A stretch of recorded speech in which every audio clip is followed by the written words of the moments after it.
Module 4, Chicago and the Harlem Renaissance in the 1920s. For Music 112, Intro to Jazz.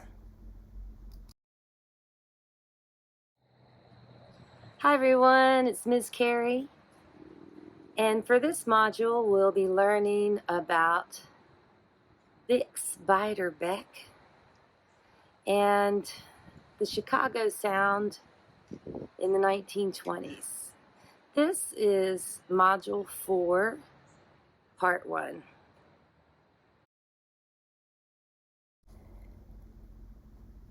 This is a Life magazine cover that highlights the freedom and wealth of the Roaring '20s. And it's called Teaching Old Dogs New Tricks.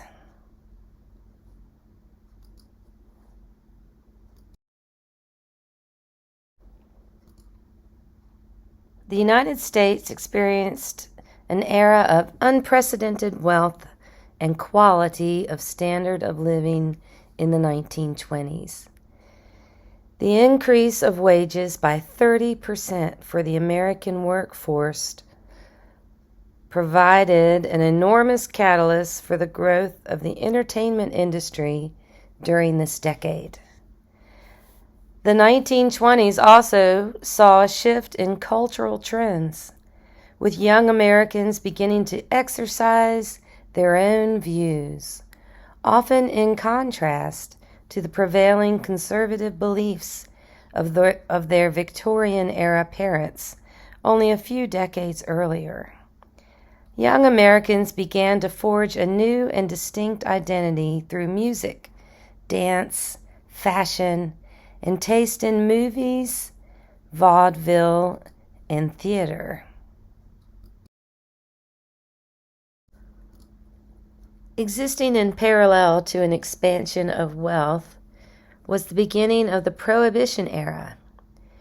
The U.S. government initiated this dry period by passing the 18th Amendment in 1919, which was made a law 1 year later, prohibiting the manufacture and trade of alcohol in the United States. The intention of this law was to foster morality and economic growth. The latter was reinforced by the belief that a sober public would invest its leisure funds in other areas, choosing to spend their hard-earned wages on other non-alcoholic products. Ironically, the opposite result occurred, with restaurants and theaters losing money and even declaring bankruptcy as a result of Prohibition law. However, exceptional provisions outlined in the 18th Amendment created loopholes for those interested in satiating the American public's desire for alcohol.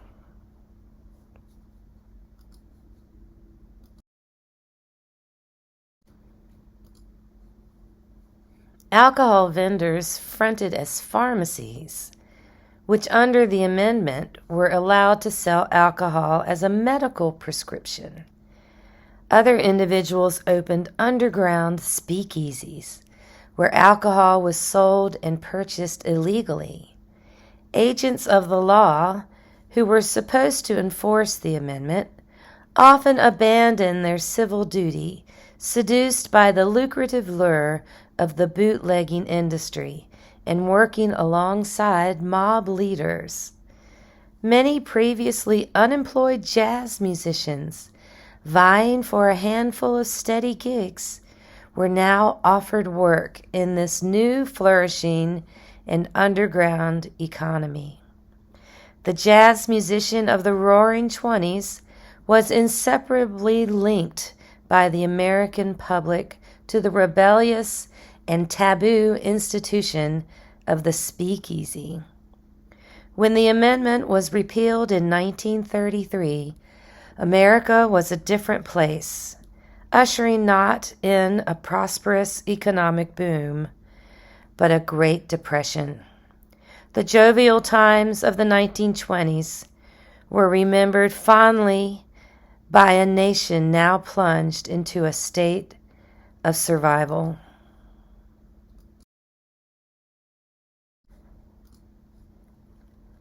F. Scott Fitzgerald, author of The Great Gatsby, a novel capturing the essence of the carefree Roaring Twenties, spoke on behalf of many Americans when he stated, "I had everything I wanted, and I knew I would never be so happy again." Here he is with his wife, Zelda Sayer Fitzgerald. The most significant cultural change in the 1920s, however, occurred with an increase in rights for women living in the United States. 1919 marked a milestone year for women's rights with the passing of the 19th Amendment to the U.S. Constitution, allowing all women the right to vote. With this landmark legislature, a previously oppressed demographic in American society now had a public voice. Previously, the domestic sphere of the home was the only place a woman in America exercised any real power. No longer exclusively relegated to the hearth and home, women across the United States exercised their newfound freedom in the public sphere. The American woman was no longer bound to certain codes of fashion and appearance. Notions of proper appearance in the Victorian aesthetic now gave way to a new image, that of the flapper.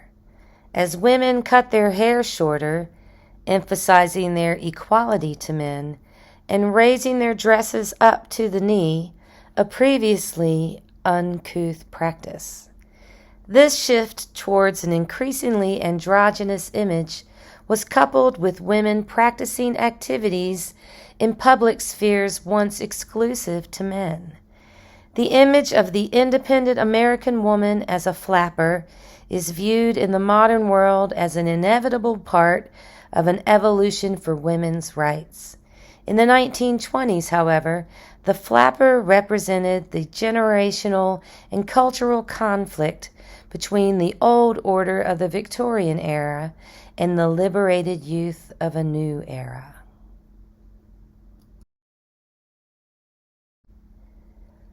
Movie theaters were popular in the 1920s, albeit there were no movies with sound. It was silent films, and they would have a piano player play music to go along with the movie. And there were starlets that helped popularize the flapper fashions and ideals. So here are a few of those famous flappers. Colleen Moore, the star of the silent screen who personified the jazz age flapper. She became one of the most fashionable and highly paid stars of the era and helped popularize the flapper's bobbed haircut. Louise Brooks, flapper icon and female sex symbol. Louise Brooks started her career as a Charleston and burlesque dancer in the Ziegfeld Follies on Broadway. Here's another picture of Louise Brooks.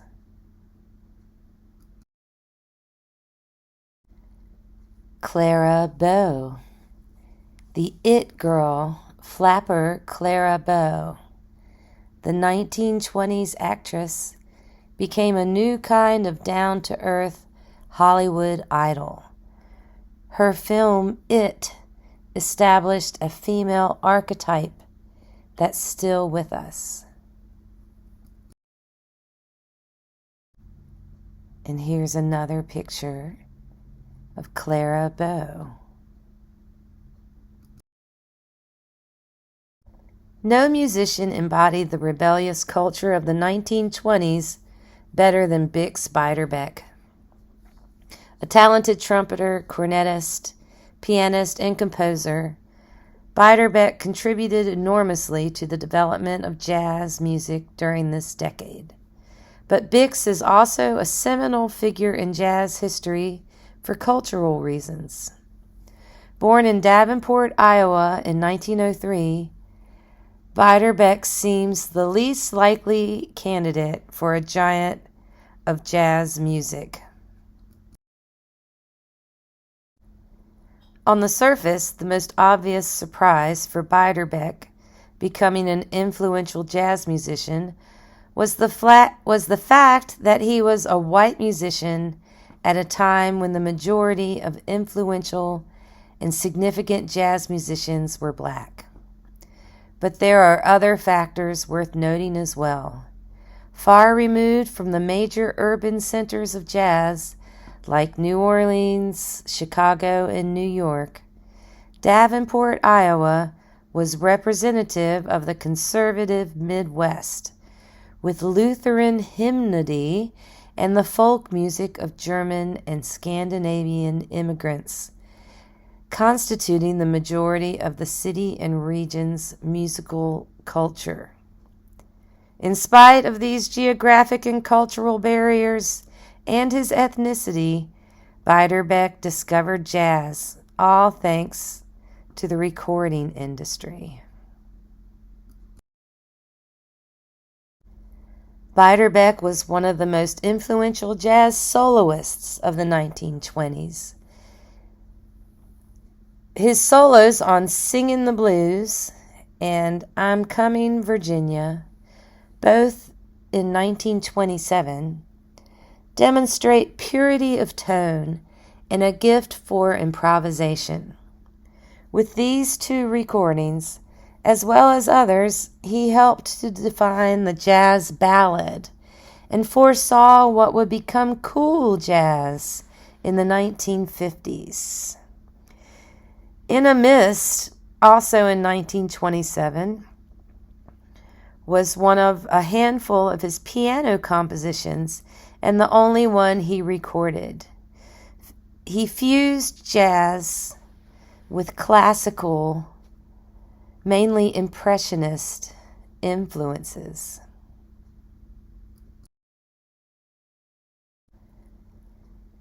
Growing up in Davenport, Iowa, Beiderbecke taught himself to play the cornet largely by ear, leading him to adopt a non-standard fingering technique that informed his unique tone. Here is Bix when he's 8, posing with a neighbor, Nora Lasher, in 1911. Also, you can see where Iowa is and how the Mississippi River runs right along its eastern border. And Davenport is right on the Mississippi River. So Bix grew up hearing the bands on the steamboats as they went up the river. And it's very likely that he heard Louis Armstrong playing on the riverboat.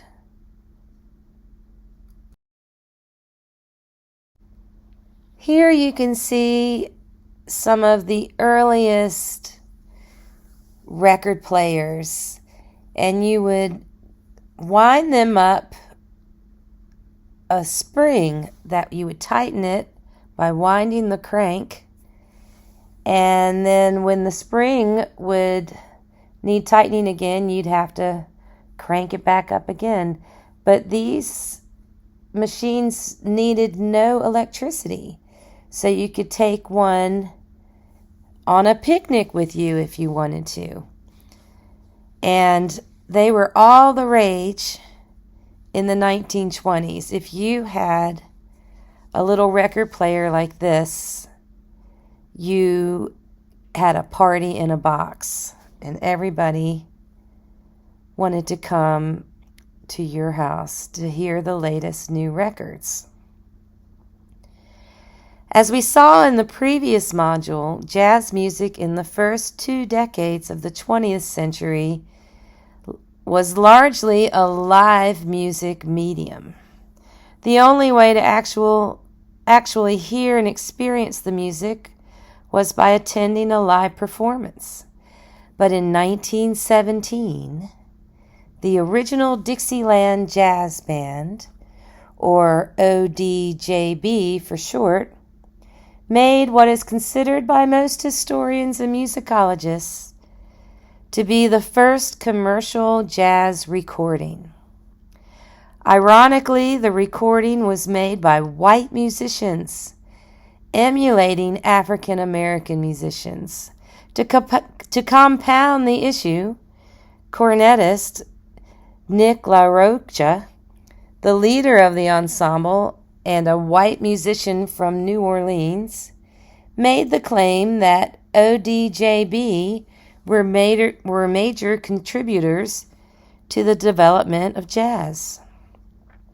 In spite of these false claims, ODJB was able to establish itself as the representatives for the new sound from New Orleans, selling over 1 million copies of their interpretation of Livery Stable Blues. This hit record single propelled them to national stardom, and the ensemble even made the claim in their public promotion that they were the creators of jazz. Unfortunately, the ODJB's success as the first commercially successful jazz artist for the white majority of American society is a narrative that has repeated throughout history. Benny Goodman, a white band leader and clarinetist, would later be titled the King of Swing in the 1930s, even though he was only one of many musicians, predominantly African American musicians, who contributed to the development of swing music.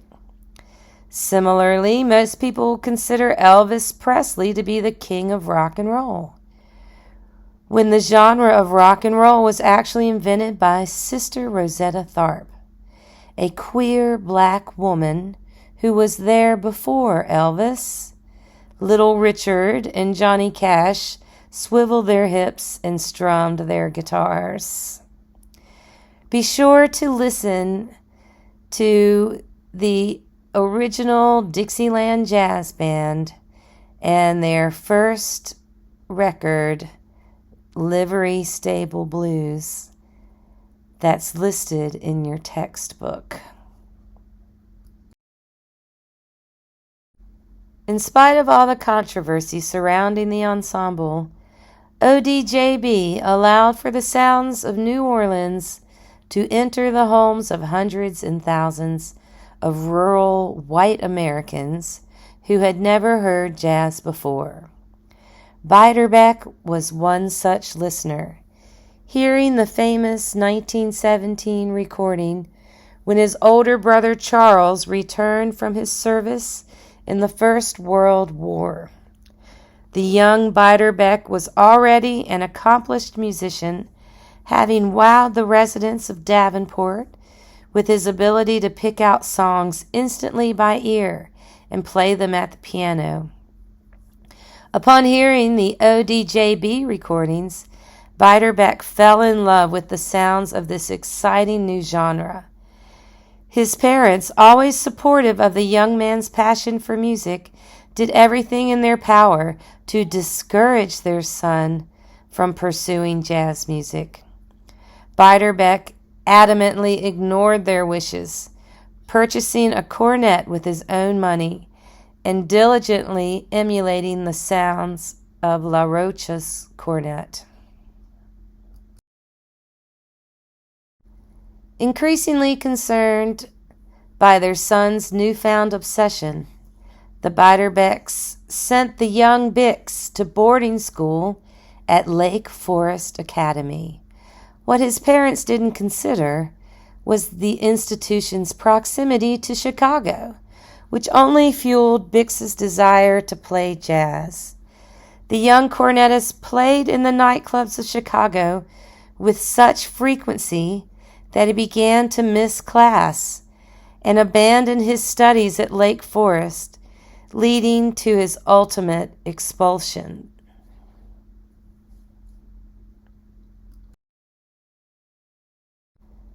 Beiderbecke's path was now clearly set for him as he fully dedicated himself to jazz, forming the Wolverines with his friends before he was even old enough to drink in the speakeasies where the band performed.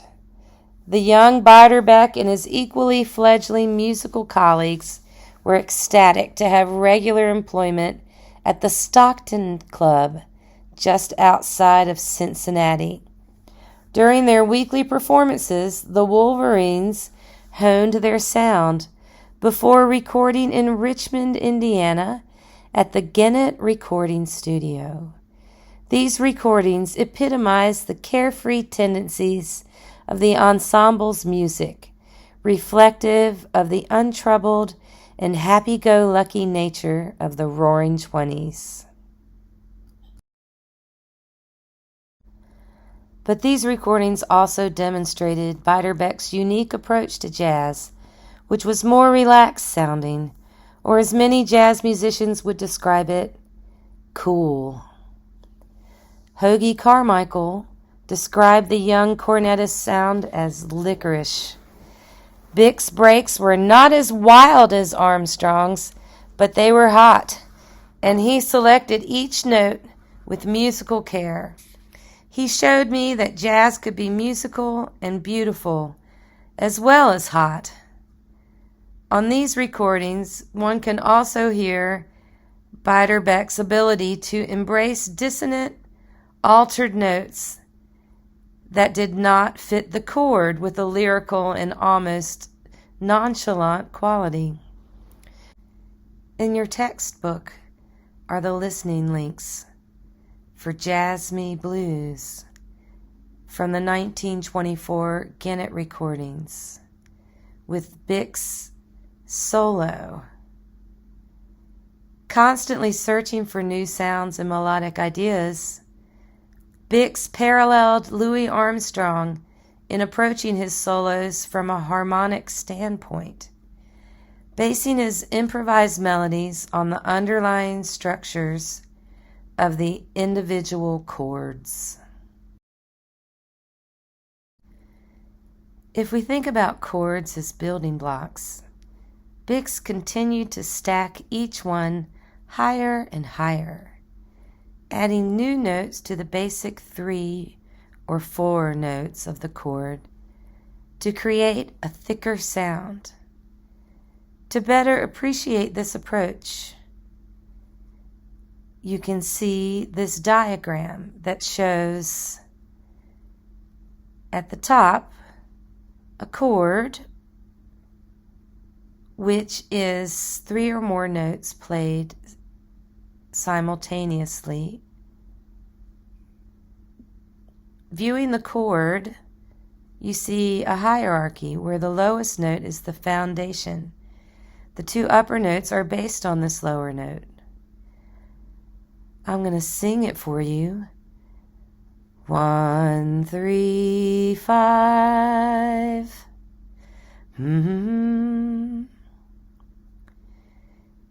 If we view the musical staff, the lines and spaces the notes rest upon as a ladder, we can see that it's possible to add more notes to this ladder's rungs. 2 higher notes have been added in the lower illustration to the original chord, and they are called extensions. These extensions add a new sound to the original chord, and were tones frequently utilized by Beiderbecke in his solos. I'll try to sing this one. 1, 3, 5, flat 7, 9.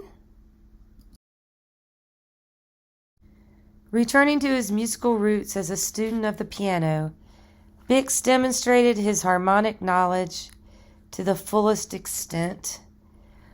On his composition In a Mist, one can hear Beiderbecke playing the changes, a term used by jazz musicians to describe emphasis on the underlying chords during an improvised solo, to emphasize the extensions.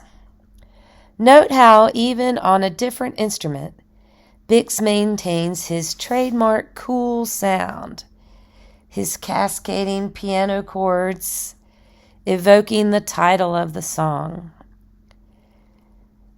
Find the listening link for In a Mist from 1928 in your textbook.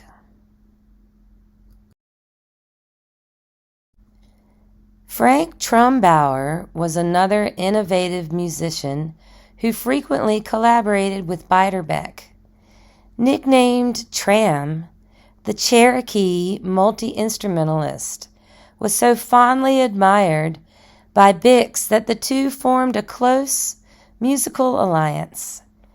In fact, Tram stated that Bix would not take a gig unless his friend was also employed. This is not surprising when one hears the same relaxed approach in Trumbauer's saxophone playing on Singing the Blues, which would influence an entire generation of saxophonists. Be sure to find the listening link for Singing in the Blues in your textbook, and Tram's solo starts 6 seconds in and lasts for about a minute. Despite their musical camaraderie, both men lived very different lifestyles. Trumbauer went against the social norms of the Roaring Twenties, rarely touching alcohol and spending his evenings when he wasn't performing with his family. Bix, however, fully embraced the ethos of his era, and the result would be his demise. Tragically, Bix was a victim of his time and social setting, dying of lobar pneumonia as a result of his alcoholism. One can only imagine what contributions this early giant of jazz would have made had he not succumbed to the vices of the Roaring Twenties. And yet it appears that it was those same vices that are what inspired such a unique musical voice. Thanks for watching, everybody. I'll see you next time when we look at part 2 of Module 4.